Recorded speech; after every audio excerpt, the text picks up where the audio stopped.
It's wonderful to be here with you. Hi. Hello. It's been a little while since I was down here. Well, I guess I brought petitions in recently, right? Yeah. You did? Okay. I have a lot of things written down, but I also want to touch on a few things that have been said. So one, I think that is really important is don't do the Republicans' work for them. Don't do the Epstein classes work for them.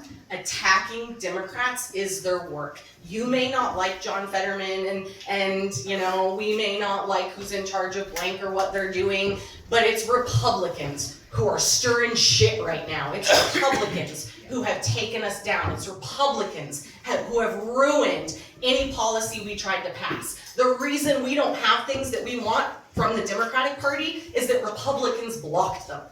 So do not get distracted.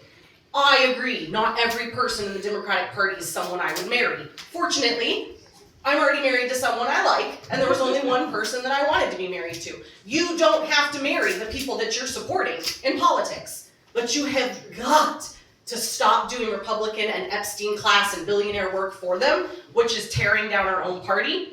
If you're gonna do that, just zip it, go home and say it to the mirror or to your friend or someone who's not gonna carry it on. I also want to hold our party accountable. Do that in constructive ways. Do that through policy. Do that through your lobbying. Do that through the methods that work, not tearing down Democrats and saying, well, the Democrat Party can't get blank and blank done. That's what the Republicans want you to say. So, on that note, I wanted to touch on that. Also, when it comes to talking to people, because that's a big part of what we've got to do, and I like that the party is coming up with one strategy to do it. One strategy that I have used is I have a problem staying quiet. And so I go to places and I make sure I make some sort of comment that someone can comment on if they'd like to, but they at least dropped a little seed, right? So lately, if I'm filling up and someone's around me at the gas tank, I go, thanks, Trump, glad I paid $55 for this tank. And then I get in my car. And someone heard it, right? I planted a seed. I volunteer at a cat shelter, and I try to keep, I take care of the cats. I'm there for the cats. But I never shy away if something needs to be said. And there's a few examples of people that over the years that I have been volunteering there, someone would say something that I was able to go, well, actually, did you see this? And I give something simple. One of those examples is that many years ago, a woman that I volunteer with said something about Biden being far too senile and old to be president, and had I seen that he stared off into the distance at one point in a video, blah, blah. Well, I know what she was talking about. So I opened the actual YouTube clip of Biden talking to the man folding up his parachute on the ground, but Fox News had cut it so that you didn't see the man in the parachute, and Biden was staring off into nothing, right? And when I showed her the full real clip, I literally watched her brain go, what? And that's all I had to do. And then we started talking a little more. Every once in a while, she'd say something like, this seems like a bad thing that they're gonna do, or do you think that now we talk. And now she comes in and she goes, holy effing ever, oh my goodness, have you seen? And I'm like, oh girl, I'm so glad you're here with me now. So don't shy away from it. You aren't wrong. And even if sometimes they're not wrong either, you're not wrong. Say it. Create the environment for someone to say, oh, it's not Trump, it's the oil industry. And you can be like, really? You don't think bombing Iran and the Strait of Hormuz have anything to do with our crisis? You can say something, do it. But on that note, remember, when you talk to someone, they are on a spectrum of whether they strongly agree with you, sort of agree with you, or really sure, disagree with you, or strongly disagree, right? So we've got this little spectrum, okay? When you talk to someone, you will never move them on the spectrum in front of you. They have to move on their spectrum away from you. They have to think about it. You plant a seed, or maybe I planted a seed, and now you come by a little while later, you say something else, and you just watered that seed, so it starts growing, right? You don't have to have a full conversation with someone and change the way they think about something. You just have to plant a seed of doubt in what they think they've been told is right. Plant that seed of doubt. So remember, do not push and think someone's going to switch their opinion in front of you. Walk away and be done. get better at planting the seed or watering that idea, and then letting it be, and they can shift away from you. We all work together to do this. That's why it's important all of us are showing it in our community, saying the things that need to be said, standing up for the people and the policies and the institutions that need to be stood up for. Because each of us then waters the seed that someone else planted. Or maybe it starts to sprout now because we gave it some sunlight. You don't have to change everyone, but you've got to speak up and plant more seeds and water those seeds. Okay, so to what I was going to talk about when I got here. Some exciting news about the 8th Congressional District. For those of you who don't know, sorry, I assume most of you know me. My name is Randi McCallian. I ran for the 8th Congressional District in 2022 and 2024. I moved here to Missouri in 2021. I was an escapee from the big cities during COVID and wanted just a lot of land and peace to raise my children and have more animals than anybody needs. I need them. And when I was here in 2022 and excited to start helping some Democrats run because I was very active back in Colorado, there weren't going to be any Democrats on my ballot to vote for. And I was like, oh, this is a problem. And I was only eligible to run for Congress. I was like, well, that's not going to be fun. But I found some other people that I convinced to run for the state senate and the House seat below me, and I would run for the congressional seat. And I figured that if no one in a district of 760-ish thousand people was stepping up to run for the Democratic nomination, that maybe it was supposed to be me. And I guess I had the skills and some experience, and if no one else was gonna do it, I was. And so I went up in the last week of March in 2022, and I filed to run for the 8th Congressional District. And I promised all of you that I would do 2 cycles, because I saw that we cannot put all of our eggs in the basket of a candidate who runs and then leaves to go back and live their life as they should. But we need to be building infrastructure and organizing for future progress, for the today, for the tomorrow, and for 10 years from now.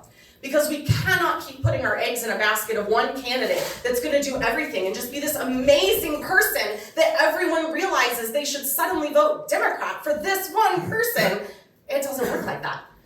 Numbers matter. You have to move the district 1.5%, maybe 3.5%. You have to have the down ballot filled so that those people are organizing the people below them. And just like Yvonne talked about, the MDP, strategy right now is that you get the people that are right around you and you talk to them. Well, if we don't have a candidate in every seat up the ballot doing that, then we're missing 50 conversations at every level. We're missing the 50 people that you personally know as a candidate getting involved in your campaign. You've got to fill every seat if we ever want to move towards flipping areas like this entire district, right? All the House seats in it, all the Senate seats in it, and the congressional district. We are the reddest voting congressional district in the state of Missouri. We have been for quite some time. And we also run the least number of Democrats at every single level in the state. We are the furthest behind everyone else. We also get left behind because there was no one doing organizing. Why spend the time and money? You have to start at the bottom and build the infrastructure. So that's what I started doing in 2022. I took stock of what we had, which was not much, and I thought, God, this Jason Smith asshat is awful. He lies constantly. Why can no one see this? All he does is blame Democrats when half the time his party had the power. He gets nothing done, and I hate hearing his voice. And so I was like, this should be easy, right? To get people to see how rough it is here. Well, I learned then that it is not that easy because we don't have the infrastructure in this district to even have people see truth. They don't get accurate news throughout this district. Not a single newspaper in this district, at least 2 and 4 years ago, proudly printed information against Jason Smith. They made me pay every time I wanted to put something in about the paper, even if it was a counter to Jason Smith. Jason Smith has never paid any of these newspapers in this district. If you go into his FEC, which is the Federal Ethics Commission, where Jason has to report his finances, and it is all of our jobs to monitor the finances of our elected representatives. You know that there's no one hired and paid in this country to monitor the finances, right? It's our job. So Jason has never paid any of the newspapers in this district to run his weekly lies about the Democratic Party and what we're doing wrong. I think that maybe, So if people aren't getting accurate information, well then how are they ever going to change their minds? They're seeing exactly what they're supposed to see. Republicans are doing great. This is how the country should be. Democrats are the worst thing in the whole world. You should never vote for them. That is your straight ticket to hell. And that is still what people in this district see. Mm-hmm. So in 2022, when it came to the state house districts, I made a few goals that I thought would show that we were building infrastructure and we were organizing, and we have to start at the bottom and we have to work our way up. Because the only thing that trickles down is stuff that you don't want trickling down on top of you, okay? So we built from the ground up.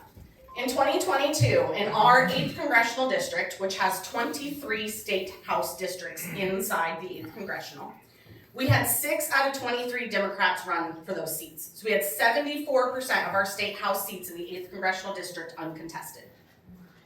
In 2024, after I used most of my platform to recruit, to convince people that you too can run, you do not have to change who you are. The Democratic Party is about being who you are, being diverse, all of us being different, and just running as you are to inspire the people around you. In part, maybe to just see how hard it is to run a campaign, that it's kind of not sustainable in this country, that we really can't keep doing it this way. It's truly too hard. So in 2024, after lots of recruiting, we got to 16 out of 23 Democrats running for state house seats in the 8th Congressional District, and that was 30% still uncontested. This year in 2026, we made it to 22 out of 23 of those state house districts.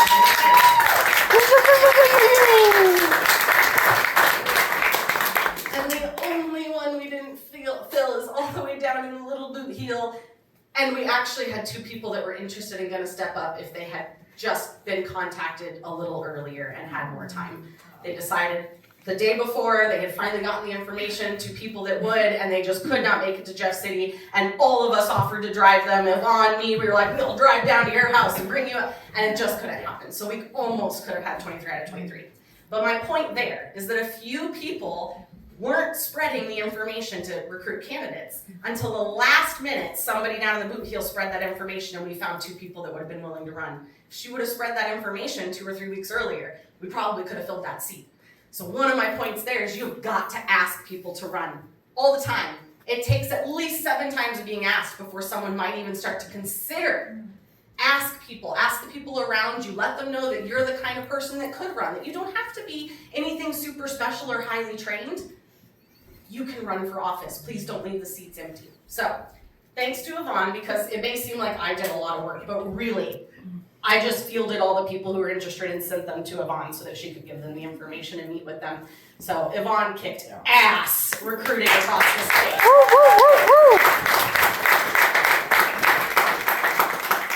If we don't run people, we also don't hold our government accountable. The people who hold representatives accountable are often their opponent. Often the opponent's campaign looks into the finances of that representative, right? Has anyone here looked into the finance reports of their current state house representative, state senate, or congressperson? The candidate. Thank you, Cammie, you're on top of your shit.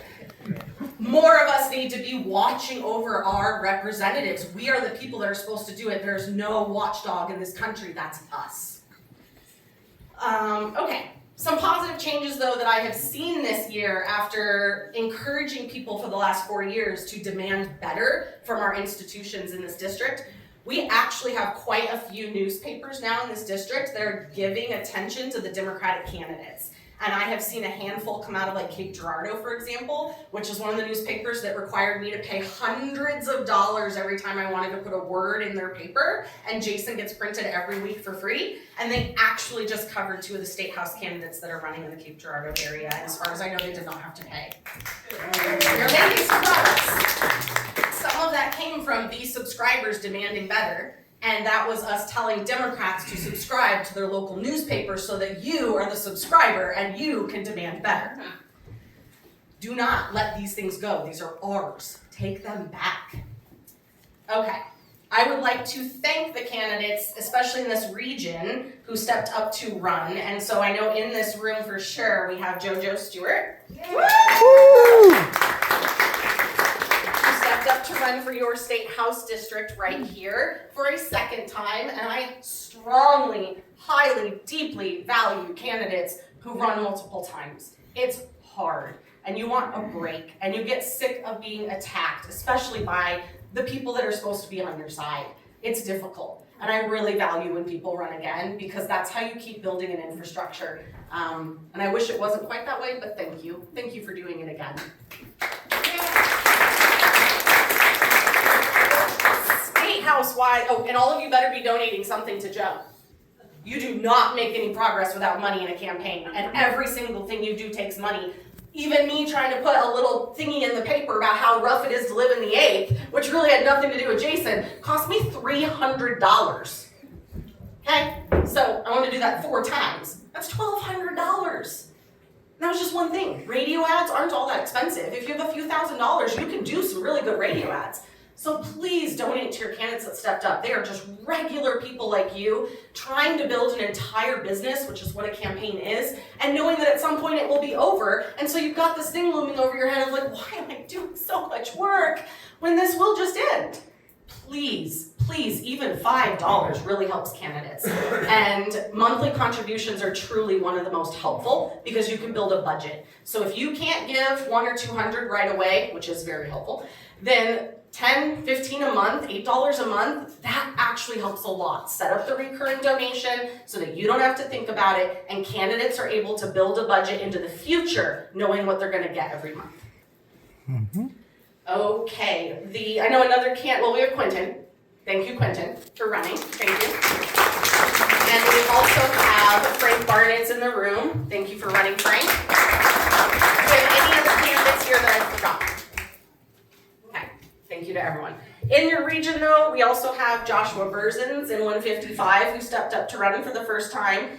In 141, which is like Wright County and such, Mike Swofford stepped up to run. And in 143, my house district, Marcia Snodgrass stepped up to run. So I want to thank them as well. We need to put our own masks on first here in Missouri. As much as I know we want to focus on the congressional district at times and the federal government, because that feels like the bigger umbrella over our life. Here in Missouri, we are as Jess Piper says, we are the first place that they started testing Project 2025. And Quentin touched on this too. We are the experimental place. We are sending a lot of that federal shit up there. The guy that kept handing all of the documents to Trump to sign, that was Will Scharf. He came from us in Missouri. Josh Hawley, Eric Schmidt, Martin. Thank you. A whole bunch of the other really awful, they're all coming from here. So we really, as a group, have to focus 80% of our attention on the state, and only about 20 on the federal right now. I'm sorry, Frank, I know it's hard to hear this at the moment, but we have got to change things in the state before we're going to change things at the federal level. And that's putting our own mask on first, right? Our county level, our city levels, and our state level. And we can make those changes faster than we can make changes at a congressional level, especially since now they're cheating with the maps. Okay, so who in this room has talked personally, either on the phone or in person, to their state house representative? Oh, that's not enough.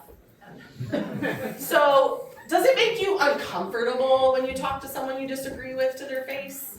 Not at all. Well, good. You're one of the ones who talked to them. I'm thinking everyone else who hasn't talked to their state rep in person feels uncomfortable. Well, guess what? Your state rep will feel uncomfortable too.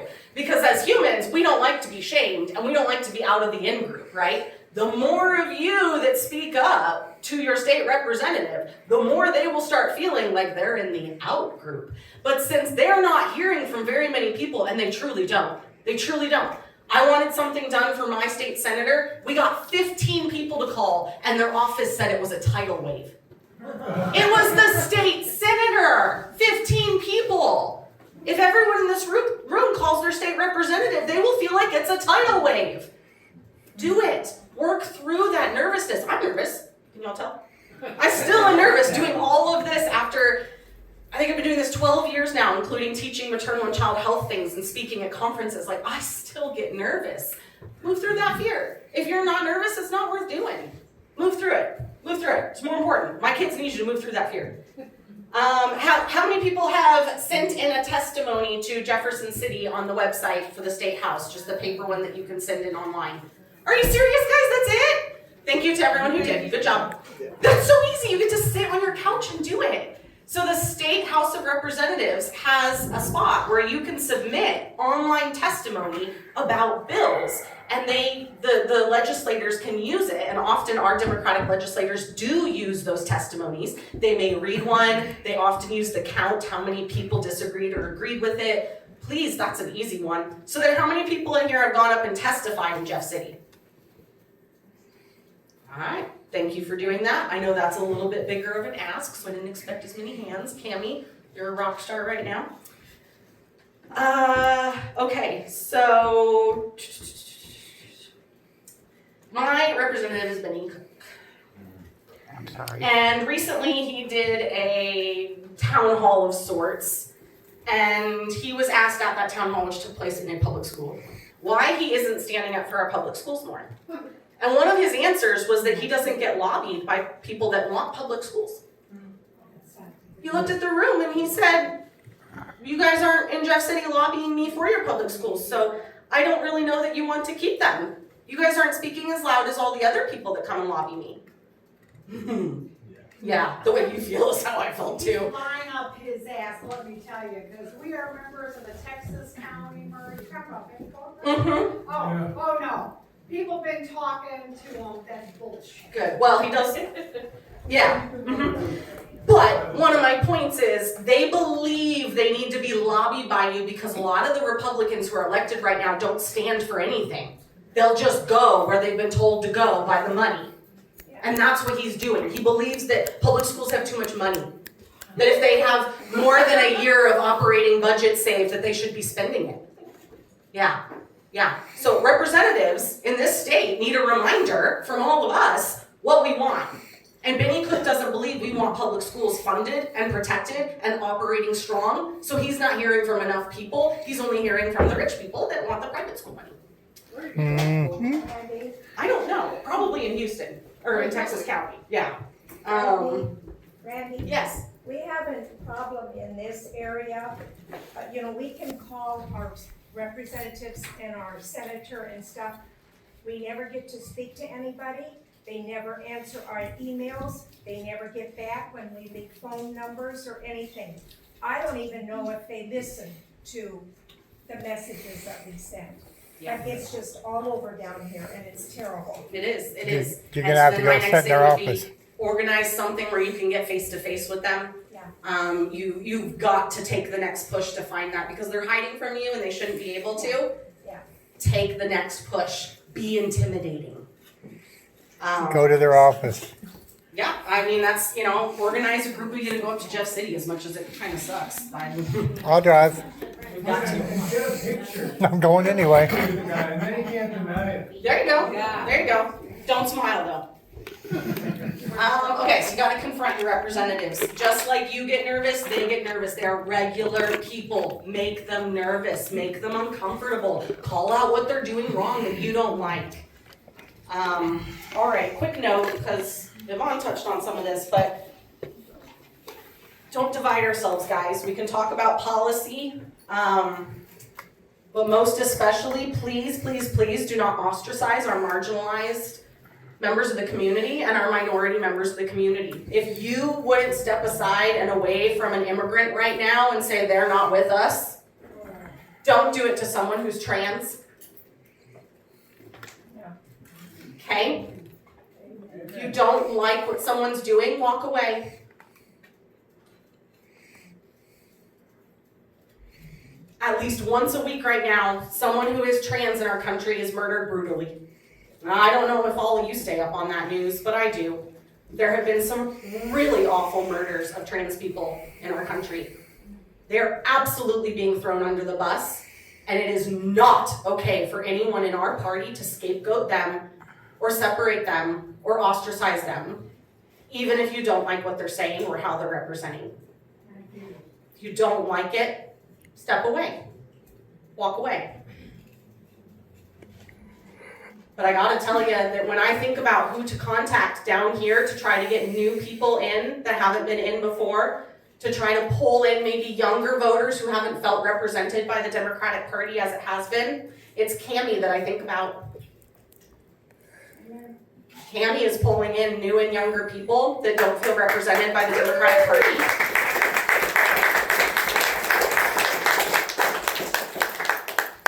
And that's who I'm looking for when I'm looking for movers and shakers to do something throughout the district.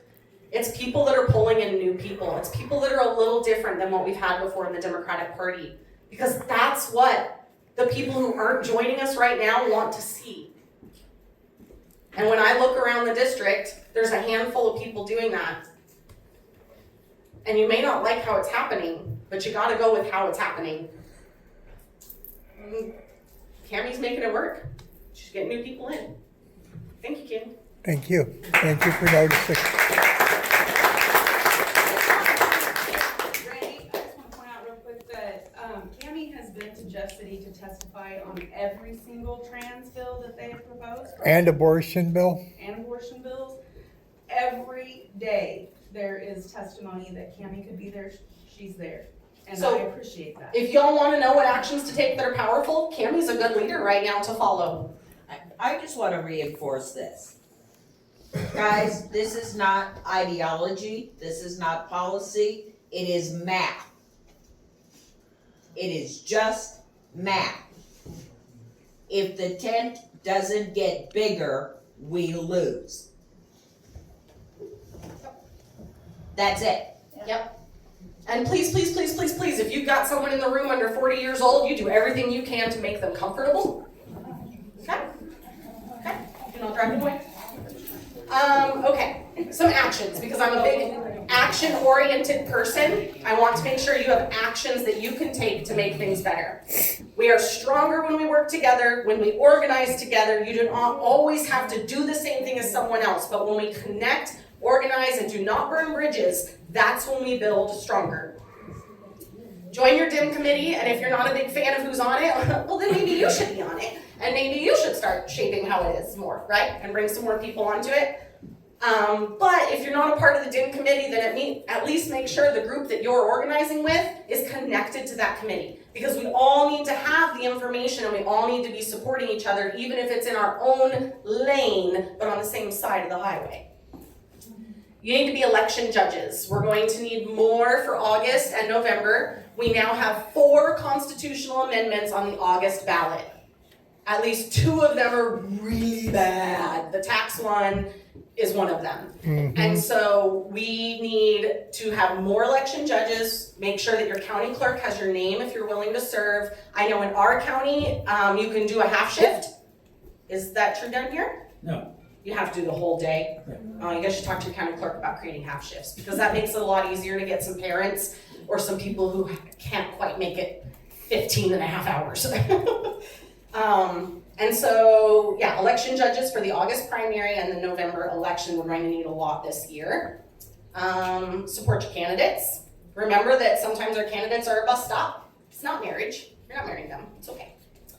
Ballot issues. Like I said, we're gonna have a lot of ballot issues. Those are great things to organize, especially in areas like this. If you don't want to talk strictly Dem and Republican, or don't feel you can do that right away, issues are a great thing to connect with people on. And we're gonna have 4 issues on the August ballot to connect with voters about. That's a blessing.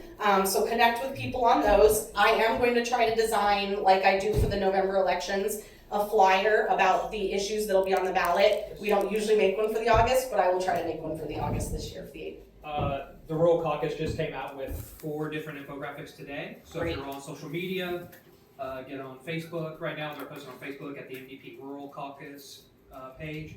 And if you're also, we sharing them via email. So if you're not on the listserv, let me know. I can get you on the listserv and we can get Perfect. the figures out. They're written in plain language. In readable language, so you can actually talk about it, not at a college age reading level, which most of our people we talk to are not. So we try to keep them short, to the point, and where they are, and also pretty, because maybe Draw the eye. That's right. Yeah, gotta make politics flowery. Some ideas for those, if we've already got some stuff, if you like what that says and you feel like it'll resonate with some people, you could print them off, front, back, you know, those sorts of things. ideas, you could put them on the back of bathroom stall doors in the places that you go. You can put them on car windows. You can make little business cards or flyers to do this with. Billboards, if you get together and fundraise, you can do billboards. I strongly suggest someone with like Blue Sky, Substack, that you start fundraising from city Dems. And literally say it. Hi, do you live in a blue city? Help me in this red rural area to get a billboard. Get that money from the cities over here to us. And generally that goes well as you build it up. It takes a little time. Radio ads are great and they're really not all that expensive compared to other things. Stickers and wearing t-shirts. T-shirts are a great way to do activism. So wearing some sort of t-shirt, maybe one that I've seen lately I really loved was the big scary liberal agenda, and it's like universal healthcare, public schools, right, things that you're like, oh, it's not scary. Okay, almost done, guys. Just want to make sure I give you lots of information when I'm down here. Reminding people here that they've had a Republican supermajority for 23 years has really been something that cracks through. It's that little seed, right? I can see it in a few people as I used to go around all the time and talk. When I let some people know, like, well, you're upset. You do know that you've had a Republican supermajority for 22 years, right? Like, it's them, not the Democrats that have power here. And it really made a handful of people kind of be like, huh, really? Because they don't know that. Reminding them that Dems are better on jobs and the economy. Those kind of policies are Democratic policies and that we do better, which isn't hard to point out right now. Do it through the discomfort and fear. I still have it too. So please don't think that yours is unique. Josh, are you still nervous when you do some of this stuff? I have crazy imposter syndrome. That's why I don't like to go after Yvonne. One of the several reasons I don't like to go after her. Now, I wouldn't be surprised if Yvonne says no to this, but Yvonne, do you still get nervous and have some fear sometimes or anxiety? All the time, All the time. all the time. All the time. And look what they're doing all over the state and how they're organizing and who they're talking to. And right, your nerves are totally normal. Your fear is totally normal. Push through it, please. Assert your power, attend city council meetings, and speak up. Use that speaking time. Even if you're not sure what you want to say, oh, there's plenty to say. Use that time. Talk to your representatives, most especially your local ones, and find ways around it, right? If you can't get through your representative, brainstorm with a little strategy, right? Maybe you make a whole bunch of cards for the 4th of July with messages on them, and then you call the office, and we've got a whole bunch of cards that we'd like to deliver to our state representative. Where can we bring those?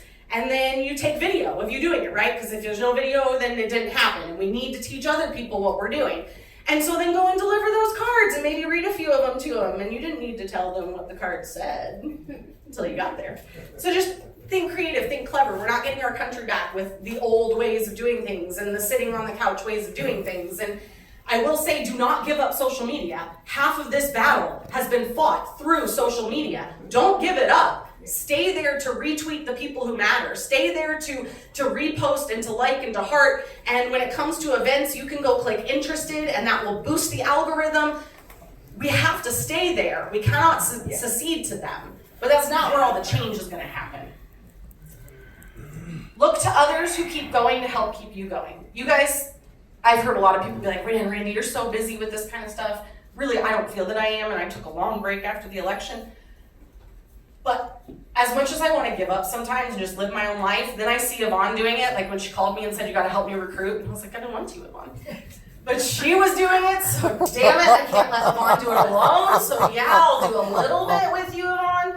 When other people do the work, it guilts me that I can't just sit there while they're doing the work. And if that's what you need too, then do that too. Take your breaks, take your time, find the joy, love life, because that fucks the fascists as well.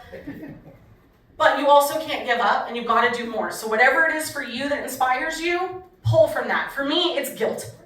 Damn it, I'm crocheting another really cool thing, and Yvonne's out there working hard, so maybe I'll put this down for a minute, and I'll help Yvonne out.